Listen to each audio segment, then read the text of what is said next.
ఆయన ఆ గ్రంథము నాకు తినిపించి, నరపుత్రుడా, నేనిచ్చుచున్న ఈ గ్రంథమును ఆహారముగా తీసుకొని దానితో నీ కడుపు నింపుకొనుమని నాతో సెలవీయగా నేను దాన్ని భక్షించి తిని అది నా నోటికి తేనె వలె మధురముగా ఉండెను. అంటే గ్రంథాన్ని ఎలా తీసుకోమన్నాడు దేవుడు?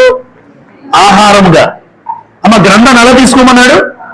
ఆహారం. ఎందుకు ఆహారం అన్నాడంటే ప్రతిరోజు ఎన్ని పూటలు తింటాం? 3 గ్యారంటీ, వీలైతే 4. 3 గ్యారంటీ, వీలైతే 4. ఎందుకు? ఉదయం, మధ్యాహ్నం, సాయంత్రం, రాత్రి.